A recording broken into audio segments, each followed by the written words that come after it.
God tells Noach that the earth has become corrupt, so he's going to destroy it. But he's going to save Noach and his family.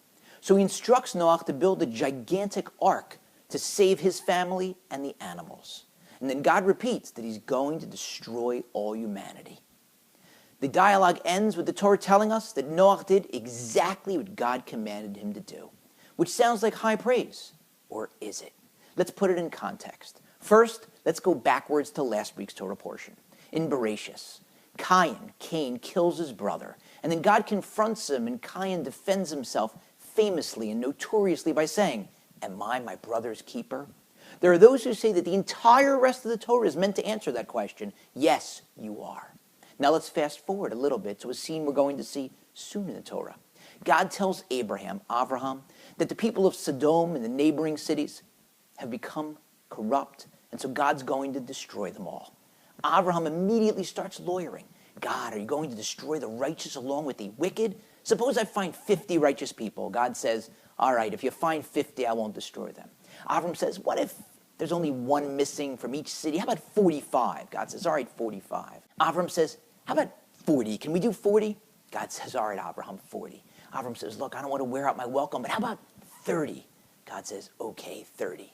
Avraham says, 20? God says, okay, Avraham, 20. Avraham says, can I speak just once more? How about 10 people? God says, okay, I'll save a city if you find 10 people. And then let's fast forward again. The Jews build the golden calf. God tells Moshe that he's going to destroy the Jewish people because of that infraction. And Moshe immediately starts arguing. He says, God, what will they say in Egypt? They'll talk about how you took your people out only to destroy them in the desert. It won't look good for you. And then later, when he's trying to get complete atonement for the Jewish people, Moshe says, God, if you're not going to forgive them, then wipe my name out of your book. Now that is huge. Moshe's willing to walk away from everything. How can you have the 5 books of Moses without Moses? That's like Gotham without Bruce Wayne. Oh, be careful who sees you with that. They're gonna come looking for me. Oh, everyone.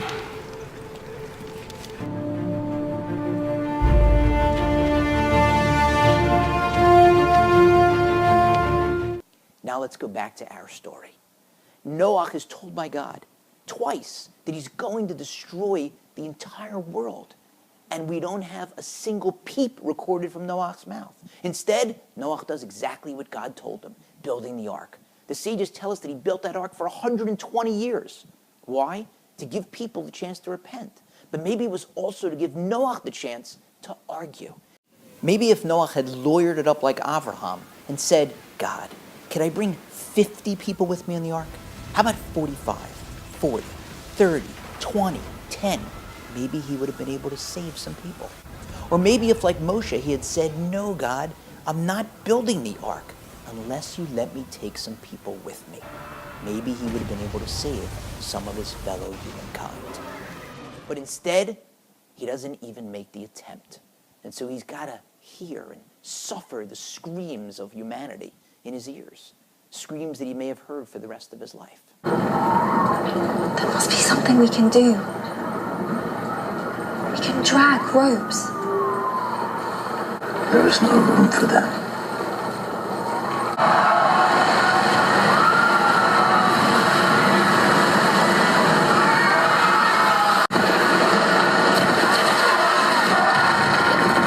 And to this day, the flood is linked to his name. It's called Mei Noach, the flood waters of Noach. Even jokingly, if someone wears their pants too short, they may hear someone say, hey, Noah, flood's over. Oh, I hate these flood pants.